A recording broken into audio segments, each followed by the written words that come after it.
Hello mga cons! Welcome back sa aking channel. Nandito na naman muli si Inday Regina at tayo magluluto ngayong gabi ng pork ribs with cucumber na igigisa ko sa garlic, shallot, and ginger. Tapos lalagyan lamang ng kunting oyster sauce. Sana sa gabing ito pasado ang putahe na iluluto ko kay Amo. So aabangan nyo guys kung pasado nga ba. So, simpleng luto lang to guys. Napaka kunti lang. Ipapakita ko ang finished product ng food na ito after my entry.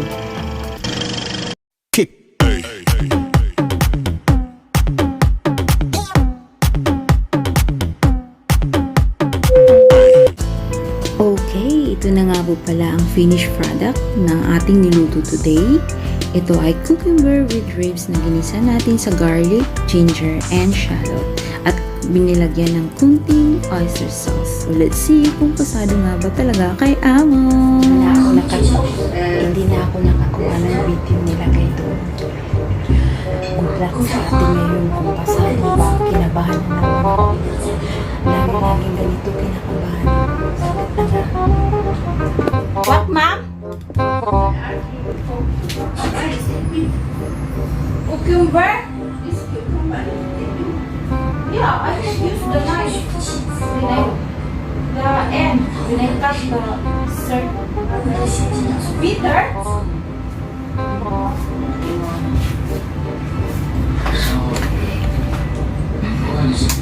Guys, tayo lagot tayo. Mapait daw. Ma'am? The whole rice?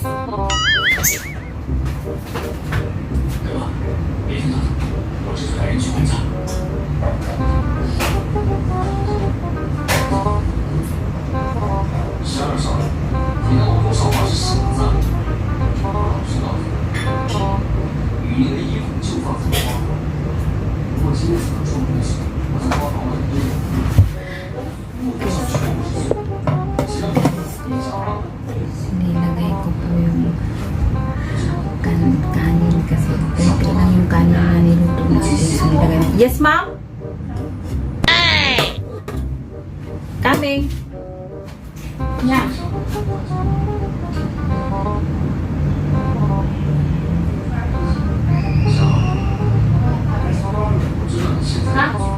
I swallow already, and it will not make you sick. But I start some these things like fresh.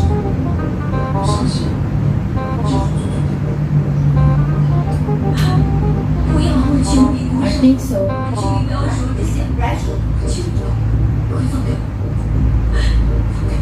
Maybe under the sun. But I put wine, you know, just to take out the smell.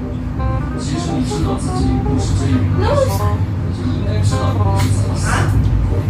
for me, it's okay. Pinatry sa atin ng karne. For me, it's okay. Raw? No. No? No. Because I still have 2 meals.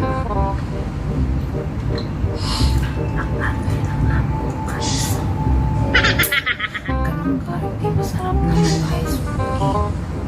Ano kaya? Swerte tayo. Binigyan tayo isang peraso. Pinatry sa akin kung sila na ba daw. Hindi naman. Yan po. Feel niya parang ranso. Hindi naman. Artihan lang talaga. Alam niyo ba, hindi na yan siya masyadong magkaganyan kasi kinausap ko na yan ng nakaraang araw. Sabi ko, ayaw ko nang mag-renew dahil sa kanya.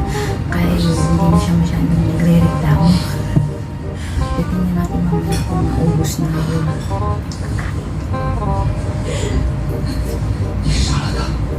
Buko. Inday yan. Sige, mamaya.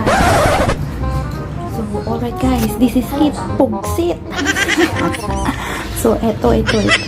Kahit sinabi niya na mapait medyo yung cucumber, mapait yun kasi matagal na. Ilang araw na yan sa fridge. So, this is it guys. Pugsit. O, naubos ni Amo.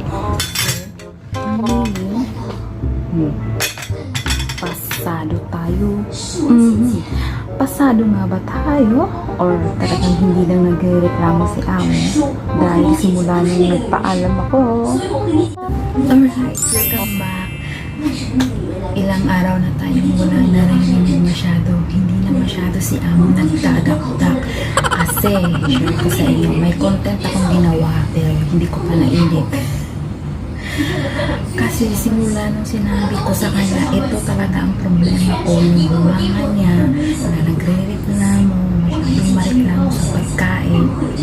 So yun, simula nung hindi na siya nag-complain. Pero ngayon, halata naman pag hindi niya nagustuhan, hindi niya nauubos talaga. So yun, nauubos niya. So 3 days na simula nung kumukuha tayo ng content. Pasado tayo. Congratulations! So, ayun. Salamat sa pagsama ninyo sa vlog ko today. Sana hindi kayo magsasawa. So, abangan pa natin mga susunod pa na mga araw kung ano pa yung mga dish na iluluto ko kay Amo. Oops, tika pa lang. Baka nagtaka kayo bakit ang kunti lang na niluto ko. Siyempre, mag-isa lang siya. At syempre, matanda na siya. Hindi na siya masyadong makakain ng marami. Kasi pag matanda tayo, mahina na yung pang-digestion natin. Hindi na siya agad nag-digest. So, that's all. Ito lang ang share ko sa inyo sa araw nito. Maraming salamat sa pagsama ninyo sa aking vlog. And, ito na naman si Inday na maghuhugas na. Ayan. So, kunti na lang yung hugasin natin kasi hinugasan ko na kanina. So, alright. And again. Thank you. See you again next time. Bye.